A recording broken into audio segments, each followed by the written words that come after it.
Bom, boa noite. É a primeira vez aqui e a primeira vez em Póvoa do Varzim. Eu sempre tive a ideia de que seria bem mais longe, mas é bem do lado. Isso é bom, tá? Isso não é ruim, não. E parabéns para quem canta. Poucas vezes eu vi essa música tão bonita. Bom, hoje o título da palestra é Os Desafios do Evangelho. Esse título da nossa conversa aqui hoje é um título um tanto quanto dúbio, né? Porque a gente pode colocar na perspectiva do Evangelho ou pode colocar na perspectiva, que é a mais correta, o desafio do Evangelho em nós. E é nessa segunda vertente que nós vamos atuar. Antes de começar a nossa conversa, especificamente, eu queria agradecer a Maria da Luz, a Lu, e a Ana pela oportunidade. E espero ser a primeira de muitas para a gente continuar trabalhando junto. Antes de começar também, para explicar o método, digamos assim, e para facilitar, já tendo o dificultador do meu sotaque brasileiro, a gente costuma dividir a nossa conversa em algumas partes. Primeiro a gente vai traçar um processo de conceituação, em cima dessa questão de conceituação do Evangelho enquanto movimento. Aí depois a gente faz algumas considerações em cima do Evangelho segundo o Espiritismo, propriamente dito, o livro. E por último a gente termina com alguma história de sucesso, digamos assim. É mais ou menos um caminho entre tentar tirar algo daqui, do cérebro, e trazer algo para o coração. Esse é o grande desafio da noite.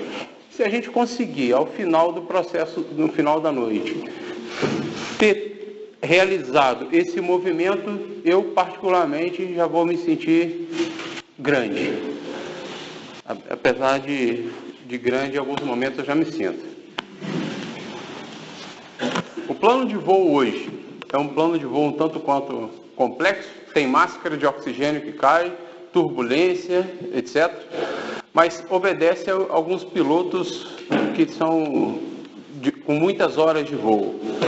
Primeiro Kardec, né? Então aí a gente vai utilizar a Revista Espírita, obras póstumas e obviamente o próprio Evangelho segundo o Espiritismo. Herculano Pires, Irmão X, nos livros Cartas e Contos, e alguns outros pontos pincelados, Amélia Rodrigues, com o Divaldo e por aí afora. Então já abordando um tema, num bosque amarelo, dois caminhos se separavam, e lamentando não poder seguir os dois, e sendo apenas um viajante, fiquei muito tempo parado, e olhei para um deles tão distante quanto pude, até que se perdia na mata. Então segui o outro, como sendo mais merecedor, e vendo talvez melhor direito, porque coberto de mato e querendo uso, embora os que por lá passaram os tenham realmente percorrido de igual forma. E ambos ficaram essa manhã com folhas que passo nenhum pisou. Guardei o primeiro para outro dia, embora sabendo que como um caminho leva para longe, duvidasse que algum dia voltasse novamente. Direi isso suspirando em algum lugar daqui a muito e muito tempo. Dois caminhos se separaram em um bosque e eu escolhi o menos percorrido. E isso fez toda a diferença. Esse poema é de Frost e nos dá um norte inicial para a nossa abordagem sobre a questão do Evangelho, sobretudo o Evangelho segundo o Espiritismo e o desafio dessa proposta em nós. É uma proposta de percorrer um caminho menos percorrido. De certa forma, por ser menos percorrido, tem menos direcionamento, ou melhor, menos placa indicativa. E nesse processo todo, Deus, na sua sabedoria absoluta, no seu amor infinito, nos deu um ferramental. Jesus, Espiritismo, etc. Bom, já que o tema trata do Evangelho, vocês sabem o que é o Evangelho? É uma pergunta mesmo, tá? Sabem? Evangelho, no grego, significa bom e mensagem. Isso é interessante, porque não é boa mensagem, é bom e mensagem. No hebraico tem aquela característica mais brava daquele povo, mais aguerrida. É o envio de uma mensagem após uma guerra, mas só se venceu, porque se houver derrota não é esse termo. E no contexto religioso é boa nova, boa notícia. É o que a gente já tem, comumente adotado no movimento espírita. Boa nova, etc., inclusive com livros desse tema. Mas no contexto de hoje, que não é um contexto tão raso, a gente buscando esse contexto mais profundo de transferir do cérebro para o coração essas informações, o significado é relacionamento. E relacionamento, quando a gente diz relacionamento, forçosamente ou minimamente, a gente tem duas partes. Faz todo sentido. O marido e a esposa, um casal de namorados, amigos. Só que nesse caso é um relacionamento entre homem e Deus. Entre homem e Deus, só que com algumas questões a serem ajustadas.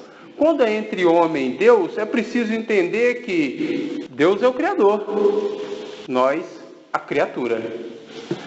Ele é a perfeição e a imutabilidade. Nós somos falíveis em processo de evolução, portanto, forçosamente mutável. E é isso que é importante. Neste contexto, a gente aproveita a história, né, e pega todo um traço histórico. Esse relacionamento homem-Deus não começou agora. Essa relação de evangelho, boa notícia, aprofundamento da relação entre Criador e criatura já é muito antigo. Se olharmos para trás, não muito para trás, 1500 a.C., vamos pegar Moisés, quando retirou os hebreus do Egito e fez todo o processo de educação pelo deserto nos seus 40 anos. Ali tinha um perfil de relacionamento muito iniciante, onde foi apresentado para aquele povo, os hebreus, um Deus justo, porém militarizado, um Deus bravo, entre aspas, mas era preciso impor uma disciplina. E nesse processo de um povo indisciplinado em um relacionamento, era necessário pôr em prática algo que a gente tem hoje de muito sólido, que é o monoteísmo. Moisés faz a implantação do monoteísmo. E a implantação do monoteísmo, o termo é esse, não é só uma maturidade de conceito. Ele ali também usou práticas de gestão para fazer essa implementação. Vocês imaginam o seguinte: o líder desce do monte e percebe uma adoração de um cachorro. Então era ou num bezerro, ou um outro animal, era esse o perfil de infantilidade no relacionamento que tinha os hebreus na época. Não me entendam mal quando eu digo infantilidade, mas transporta isso a 3.500 anos atrás, a data de hoje. Então não eram pessoas tão maduras como as pessoas hoje. Não é questão de mérito ou demérito, é só uma observação. Então, como implementar isso? Quais eram as ferramentas que Moisés tinha naquela época? A primeira delas foi, ele começou a, entre aspas, provocar o povo, né? Eu brinco o seguinte, eu sou flamenguista. E o Flamengo no Brasil é um monoteísmo, tá? É o melhor.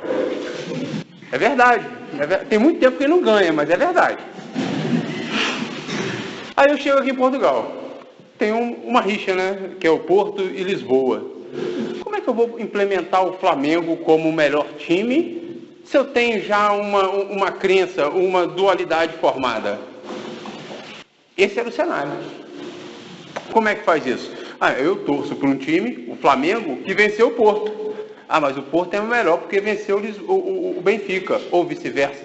Então eu torço para o time que venceu o Porto e torço para um time que venceu o Benfica, em consequência. Então eu torço para o maior.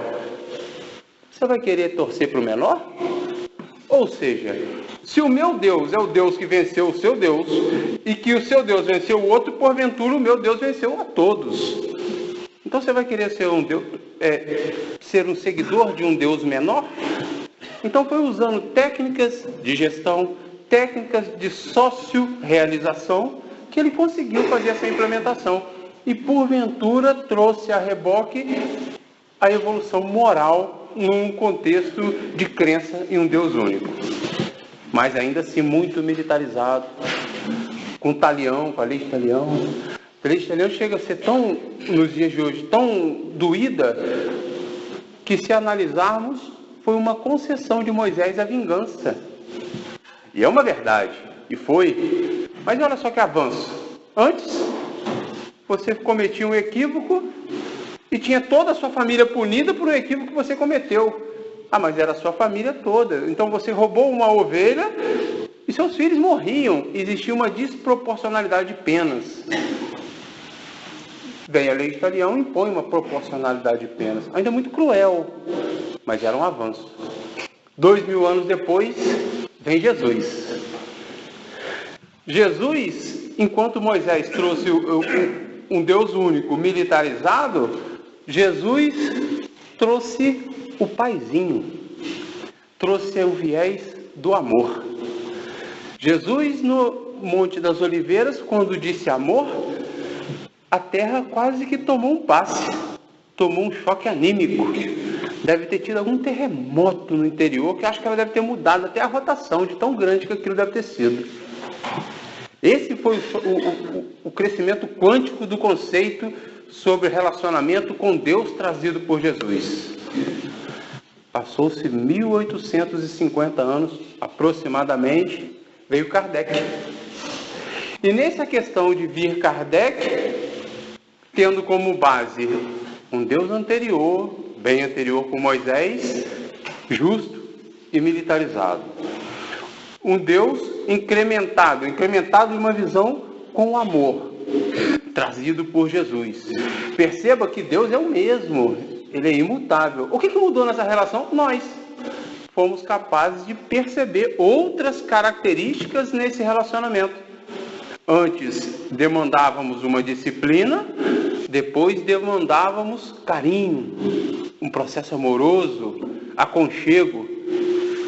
E vem Kardec que nos apresenta um Deus, além de amoroso, criador. Deus criador e único é uma mudança de paradigma absoluta, inclusive para os dias de hoje. Há 4 anos atrás eu saía do Brasil. E essa saída do Brasil para vir para cá, para o lado de cá, né, trouxe algumas complicações na minha vida. Aquela questão de despede de um, despede de outro amigo, chegou o momento de despedir dos meus pais, da minha mãe, né? E a gente tem um cumprimento básico, bem peculiar, que é um aperto de mão um pouco diferente, né? Firme, mãe. Firme, meu filho. A senhora sabe que o homem que embarca não é o mesmo que vai voltar. Assim espero. Eu falei, poxa, mãe, não é por aí, né? Mas tudo bem. Vai com Deus, meu filho. Fica com Deus, minha mãe.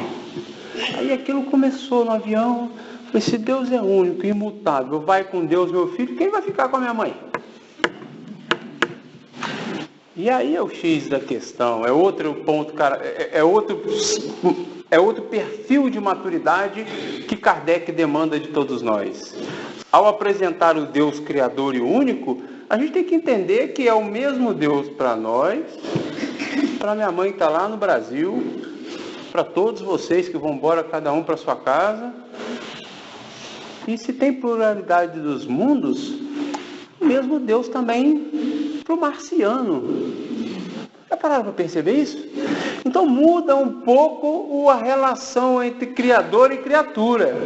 E é isso que é o X da questão. Se é o mesmo Deus para todos, é para todos mesmo, não é só para a gente. E aí nos impõe um grau de relacionamento mais profundo. É aquele casamento que chega numa maturidade. Isso é a questão bonita.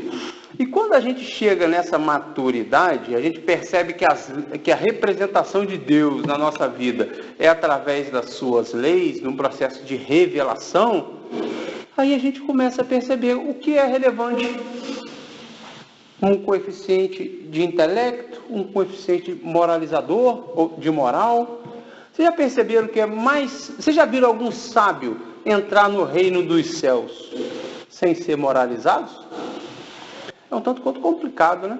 Mas eu tenho certeza que muitos moralizados, mesmo não sábios, entram no reino dos céus. Isso é o X da questão. Saber como a doença expressa no corpo, que é uma questão de intelecto, ou melhor, para que saber como a doença expressa no corpo, se a gente não é capaz de consolar quem chora? O que fazer com isso? Então, quando a gente começa a trazer esse perfil de relacionamento e o desafio do Evangelho em nós, eu pergunto, a gente tem nos aberto a esse desafio? Aceita esse desafio? Eu costumo dizer que quando eu começo a estudar o Evangelho enquanto livro propriamente dito, causa-me vergonha. E sinto essa dificuldade. A gente percebe o que deve fazer, mas ao mesmo tempo a gente reconhece o abismo entre o que nós somos e o que deveremos ser, ou o que devemos ser e o que devemos fazer.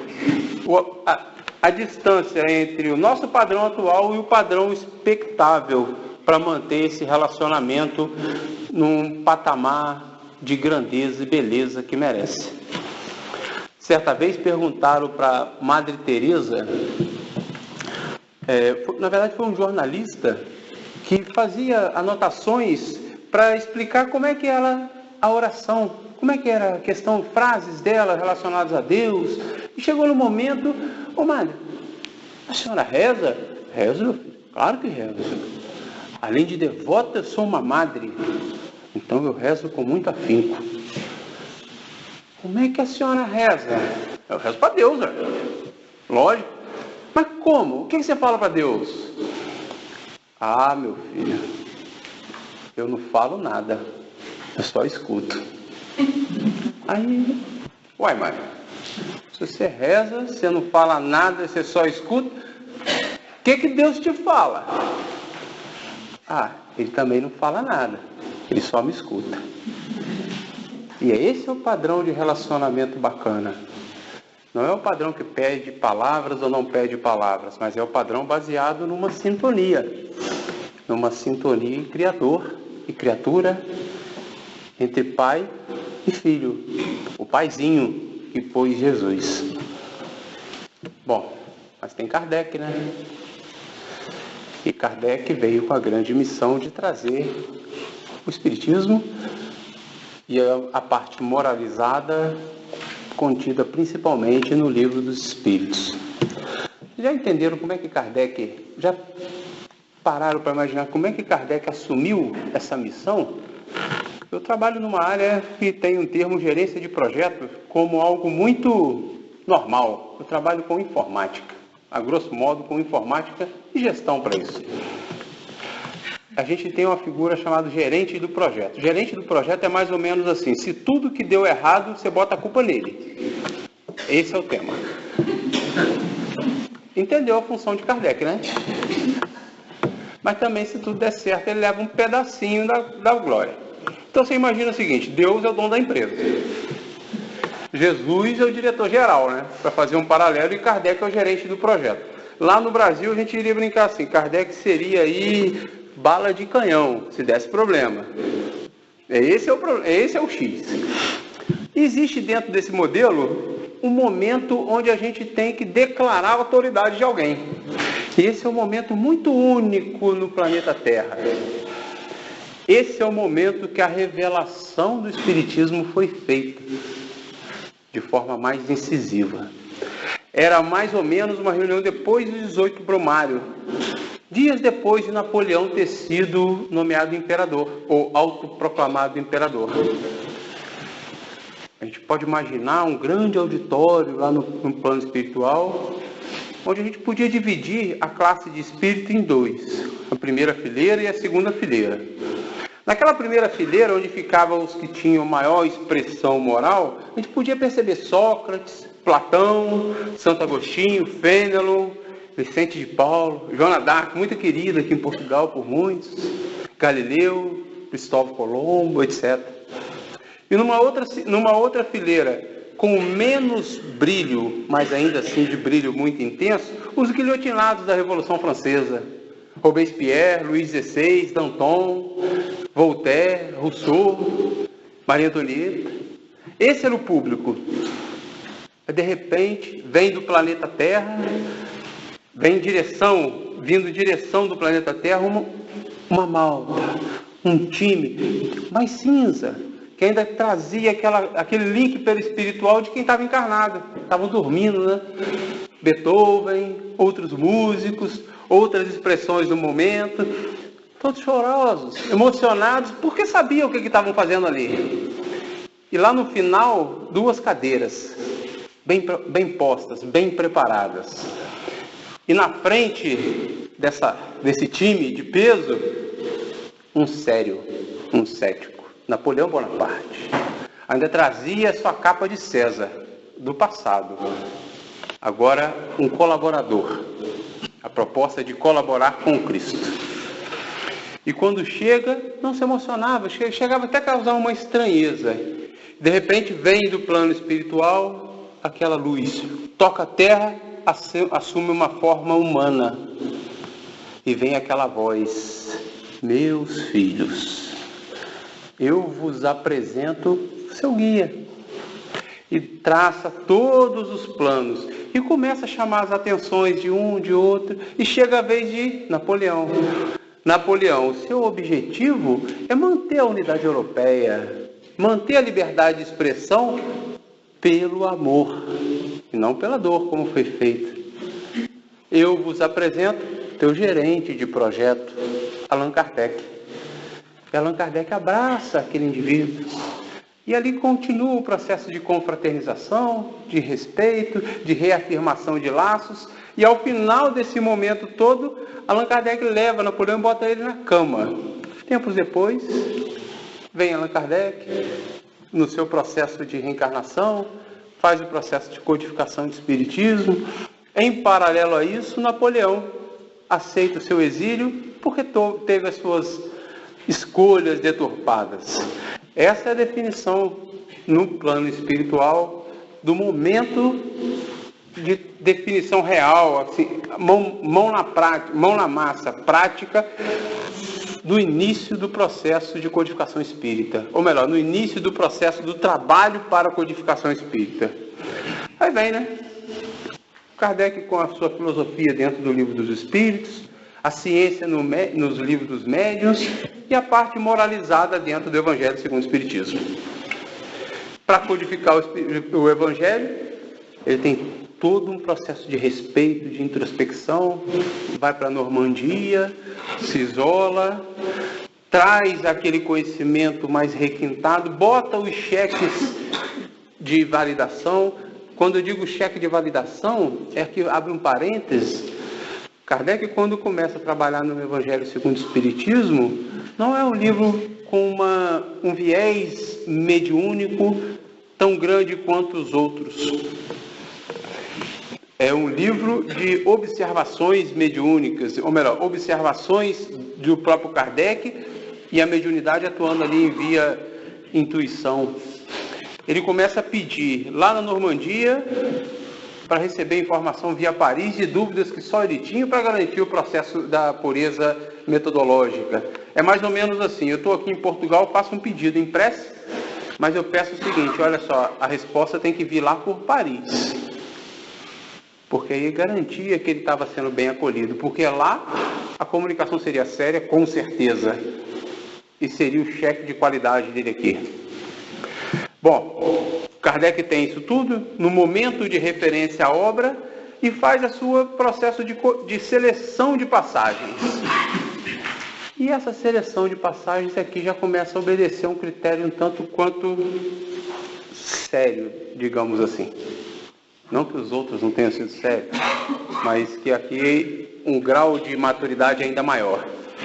A gente consegue perceber que a vida de Jesus Cristo ela pode ser dividida em algumas partes, como é dito na própria introdução do Evangelho segundo o Espiritismo.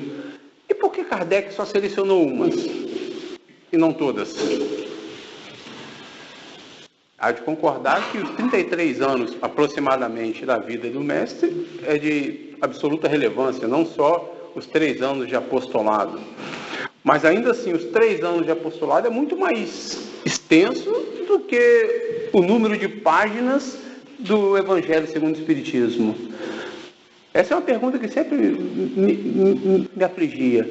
Até que nesse momento de estudo a gente percebeu que, poxa, a gente tem a divisão dos atos comuns da vida de Cristo. Realmente, é muito bem documentado e dá um corpo muito grande a esses documentos da vida de Cristo. O outro, os milagres. Para nós não faz muito sentido porque tem sempre uma explicação, não é por aí, não faz sentido dentro do Espiritismo. O outro tema, as predicções. E por último, ou melhor, de forma penúltima, as palavras utilizadas para fundamentar os dogmas da igreja. E aí sim, o ensino moral.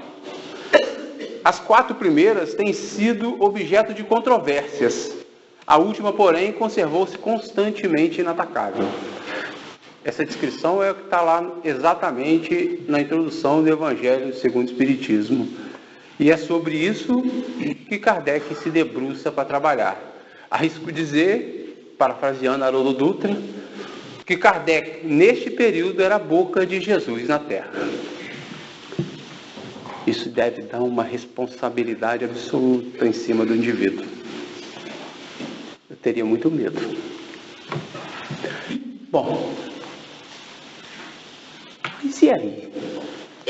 A gente tem o conhecimento, mas é um pouco não palpável quando a gente só tem o conhecimento e não tem uma experimentação, ou não tem uma vivência de comprovação, ou uma vivência de espelho. Há 2030 anos, ou melhor, 2050 anos aproximadamente, nasceu Jesus. 30 anos depois iniciou o seu apostolado. 3 anos subsequentes ao seu apostolado veio próximo à sua crucificação.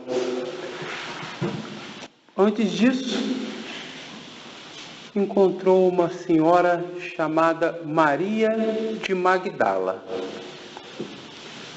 Maria de Magdala era uma pecadora, ou como Humberto de Campos diz, uma filha do pecado. Era uma prostituta na época. Hoje, uma das grandes do cristianismo. A transformação íntima de maior vulto que a gente tem hoje dentro do cristianismo. Mais expressiva que a de Paulo. Essa mulher escutou falar de Jesus. Escutou o convite do Mestre. O convite foi uma transformação íntima. Se no Monte das Oliveiras Jesus falou amor para todos e a terra recebeu o choque anímico, o passe imediato, imagina Jesus convidando alguém a amar. É como se, indivíduo, fulano, me segue, o fardo é mais leve, é mais fácil, apesar de você perceber algumas dificuldades iniciais que seriam mais complexas. Mas Maria escuta falar de Jesus. Isso faz seu coração fibrilar diferente. Além de mulher, tendo um convite para o amor. Ela, enquanto prostituta, que muito havia amado, tinha sede e fome de amor. E fica naquele processo de incômodo íntimo, vou ou não falar com ele. Mas sabia onde ele estava. No lago, do outro lado do lago de Cafarnaum. Cafarnaum, a terra da minha infância. É assim que ela pensava. Vou ou não procurar o mestre, sabendo que lá eu seria discriminada pelos meus. Ela era de lá. Ela era uma filha de Cafarnaum. Mas tomou outros caminhos e foi para outros cantos. Foi para Magdala. Mas ela vai, arruma um barquinho, um barqueiro, se veste na sua força mais íntima, mais forte, mais viril e segue. Chega até o encontro de Jesus. Jesus estava hospedado na casa de Simão Pedro, avança sobre a penumbra da casa do pescador. E nesse avanço, já encontra Jesus esperando por ela.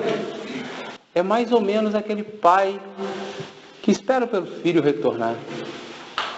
Senhor, Senhor, ouvi falar suas palavras consoladoras e vim a seu encontro. Tenho sede de amor, tendes a clarividência e vês que sou filha do pecado. Tenho sede e fome de amor. Escutei o seu convite e desejo ser uma das vossas ovelhas. Imagina Jesus nesse momento, não cabia ele nada. Fez o pet scan da alma de Maria. Definiu o desejo central daquele coração de mulher. Aqui é importante, um coração de mulher. Mulher é um ser mais evoluído do que o homem. Então o coração de mulher tem cavidades que homem nenhum ainda vai entender. E uma vez definido esse pet scan, definido esse desejo íntimo, ele promove o aconchego, né? Ele promove o que a gente chama de receptividade no movimento espírita, ou atendimento fraterno. Abraça, moralmente falando, Maria e faz o convite para amar. Ô Maria, o que te aflige? E ela explica todo o cenário. E ele faz a proposta de amar os seus filhos. E ela espera, ô mestre, ô rabino, eu não posso ter filhos. Já tive o ventre varado 1000 vezes e sou infértil para a maternidade. Maria, Maria, qual mãe é mais valorosa do que aquela que ama os filhos seus ou os filhos de outras mães? Ou mães que não têm mais filhos? Ou que ame Maria, que ame loucamente esse mundo, ame as ovelhas do Pai. Nunca viste a primavera dar flores numa casa em ruínas? Levante seus olhos para o céu e regozija-te no caminho. Nesse momento, Maria, já expandindo de emoção, passa no fundo da sala Simão Pedro. Simão, aquele que seria o monstro positivo dentro do cristianismo. Mas naquele momento ainda um pescador recém-transformado. E dá aquela olhada de soslaio, onde todos ali perceberiam. E Maria percebeu o que queria aquele olhar, o que dizia aquele olhar. E ela pergunta, mestre, e quando partires, como ficaremos? Jesus, que percebe o desejo central do indivíduo, entende que aquela pergunta não é relacionada à sua partida. Jesus, quando fordes, eles vão me discriminar. Eu terei dificuldade em seguir o Senhor quando o Senhor já não estiver mais aqui. Como é que a gente fica? Ama Maria, ama e creia. O amor cobre uma multidão de pecados. Maria começa seguindo Jesus nas suas pregações. Vamos para a cidade A, vamos para a cidade B, na cidade C, e ela ajudando, pega aquele ranço, o cheiro de quem precisa, o cheiro dos utentes, o cheiro do necessitado. Fica familiarizada com o meio, já não tem uma distância entre quem ela precisa auxiliar e ela. E Jesus, nesse meio de caminho, nesse meio do tempo, é crucificado. Tem o processo da ressurreição, sem entrar no mérito do que é ou do que deixa de ser. E Jesus reaparece para Maria, em primeiro lugar. Deixa de lado seus apóstolos, deixa de lado sua mãe, etc. E aparece para Maria. Mas nesse meio tempo, Maria fica muito amargurada. Porque depois disso tudo, ela ficou sozinha. Sentiu a solidão real. Se Jesus, que era o seu grande apoio moral, se foi. E como um indivíduo acostumado a uma rotina, entre aspas, de pecado, iria encontrar força moral para se manter firme dentro da virtude. Esse era o desafio dela. Nesse meio do caminho, ela se percebe sozinha, porque os apóstolos vão cada um para o lado, fazendo as suas pregações e seus trabalhos, e um belo dia na praia, em Idumeia, ela percebe uma onda de leprosos vindo em sua direção e pergunta sobre Jesus. E ela muito triste, o mestre se foi, meus amigos. O mestre foi crucificado. E percebeu o abatimento de Jesus, dos leprosos naquele momento. E se sentiu constrangida com aquilo. E ao se sentir constrangida com aquilo, veio aquele desejo de refazer aquela imagem. E começou a falar das passagens de Jesus. E falou, se expandiu, e falou tanto que o astral daqueles leprosos retornou, vigorou. E eles seguiram, se despediram e seguiram. E Maria novamente se pega sozinha. Já vendo ao longe os leprosos, opa, eu estou sozinha aqui, mas eu posso estar bem ali, junto deles, falando do mestre. Entra, se encontra com os leprosos e segue junto para o lar dos leprosos. Adentra nesse recinto, nesse ambiente, como se fosse natural, porque havia adquirido o cheiro, a nhaca dos utentes, do necessitado no momento que trabalhava com Jesus. E um belo dia, todo santo dia, na tarde, no lago, e falava, pregava, passava as experimentações, as vivências que ela teve ao lado do mestre. E sempre começava assim: vós os leprosos, os doentes da alma, muito necessitados de amor e redenção. Um belo dia nesse banho, tomando um banho, percebe uma chaga no braço. E na pregação dessa mesma noite, já não tem mais vós os leprosos, é nós os leprosos, nós os doentes da alma, que tanto buscamos amor e renovação. O tempo passa, Maria fica carcomida pela hanseníase, pela lepra, já sem alguns membros, já percebe que já está chegando próximo ao desencarne. Brota em seu íntimo desejo de ir a Éfeso. Éfeso é onde morava a outra Maria, a mãe de Jesus, com João. Reúne seus últimos trapos e suas últimas forças e segue para Éfeso. Só que Maria já era uma senhora, já não era tão nova, estava doente, sem força. E nesse processo, nesse deslocamento, com as intempéries do caminho, com a doença, com a falta de recursos, ela começa a sucumbir. E nas portas de Éfeso, por fim, acabam-lhe as forças. Nesse momento, os cristãos da época, recolhem Maria já moribunda, já velhinha, já fraquinha. Levam para uma estrebaria e cuidam dela. Já purulenta nos olhos, mas com o coração pulsando, já percebe que está chegando a hora. Um belo momento, apesar dos seus olhos já estarem fechados pela infecção, percebe que selou-se a vida encarnada. Maria desencarna. E do lado de lá, Jesus. Vem, Maria, vem. Passaste a porta estreita. Muito amor e amolou-se. Vem que eu te espero aqui nas paragens celestiais. Muito obrigado. Eu espero que esse seja o desafio do Evangelho para cada um de nós. Valeu. Obrigado.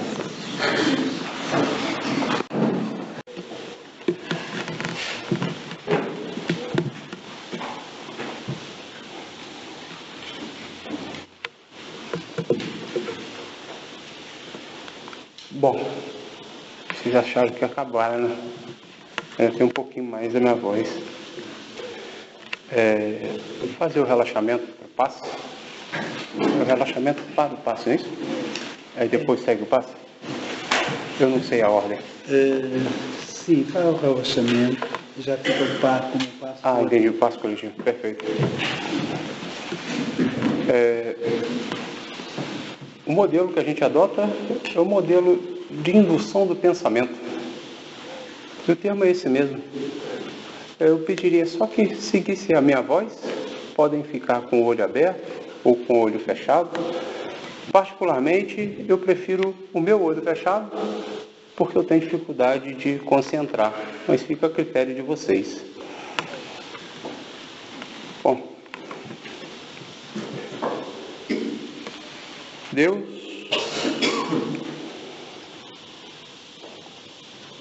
Pai de amor e bondade,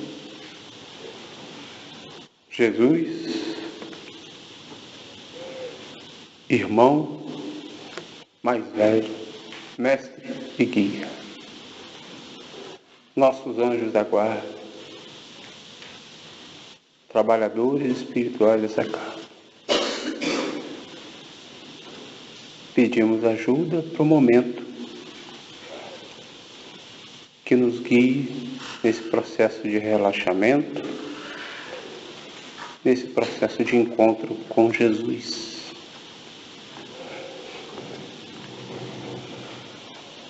Vamos relaxar os nossos braços, as nossas pernas.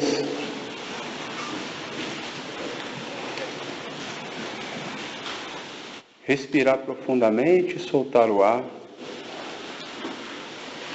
sem alterar o ritmo da respiração.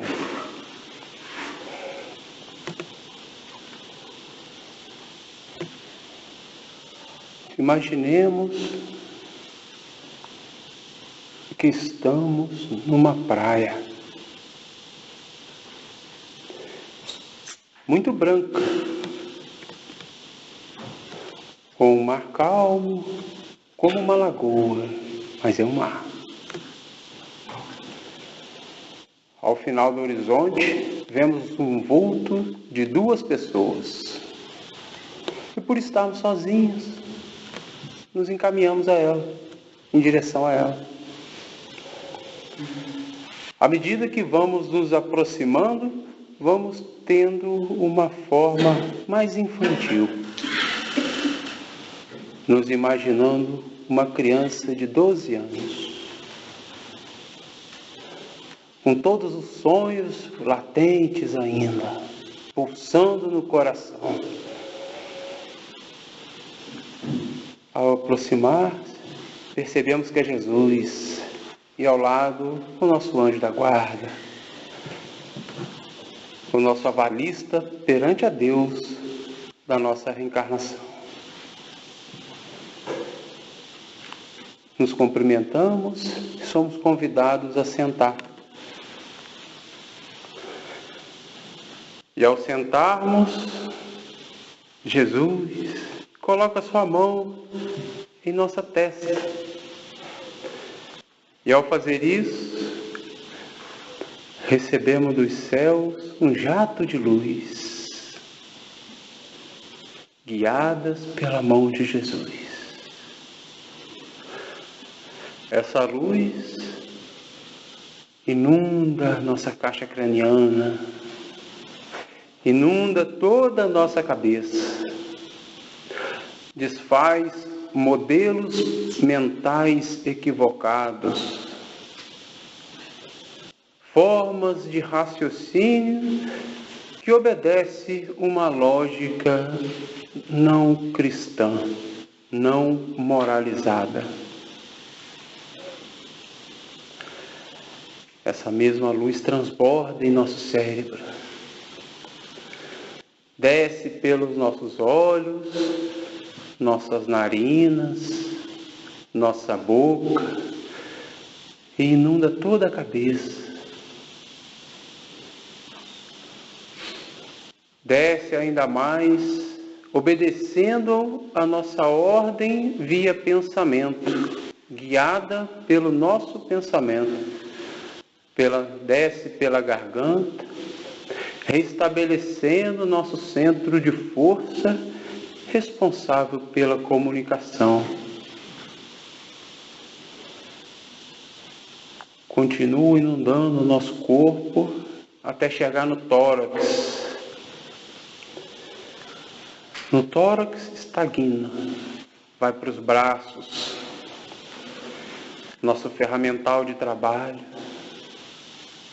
responsável pelas nossas edificações físicas.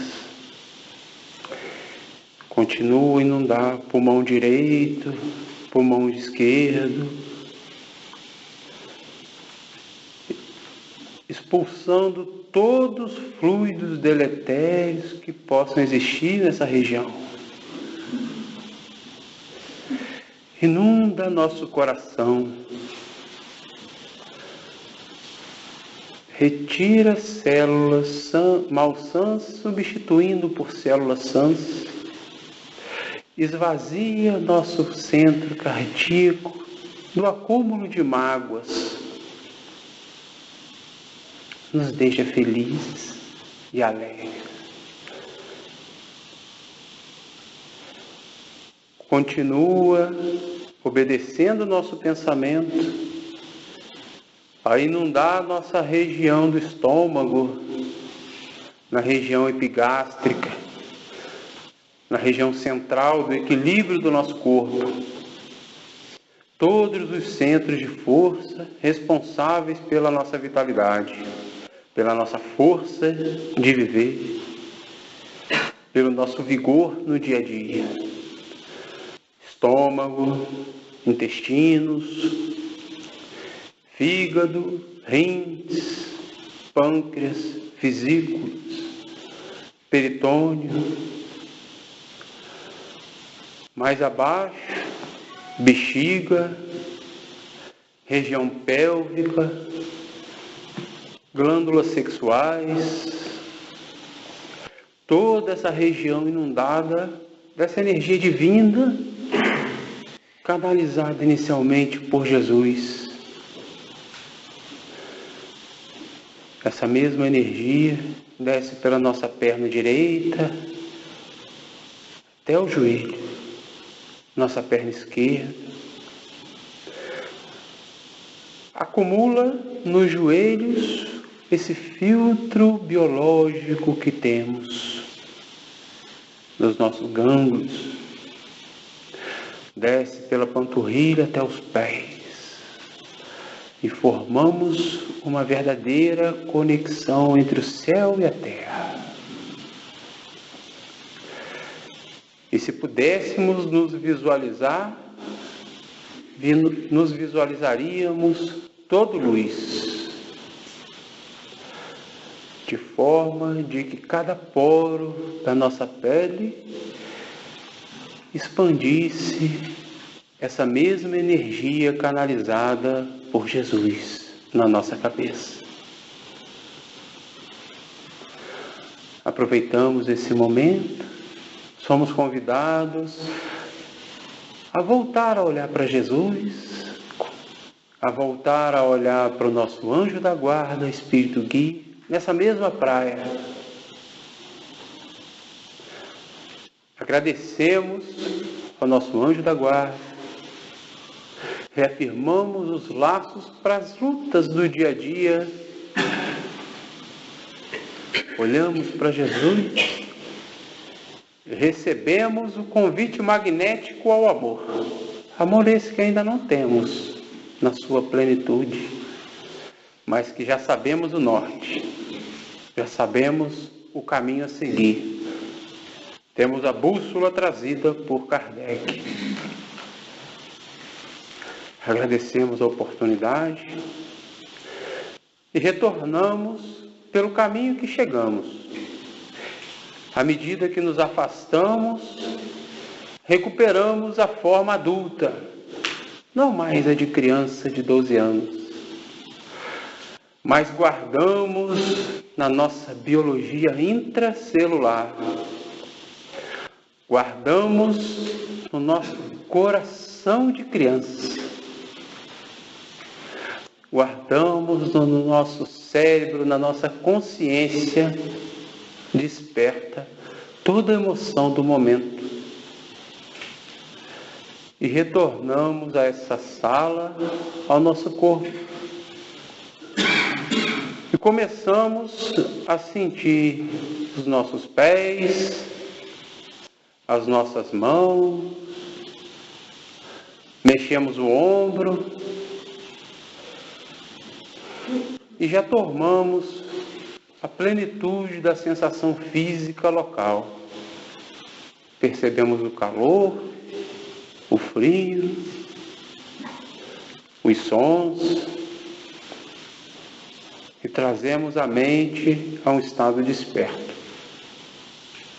E agradecemos a Deus, ao nosso anjo da guarda, aos espíritos trabalhadores dessa casa, a oportunidade. Muito obrigado.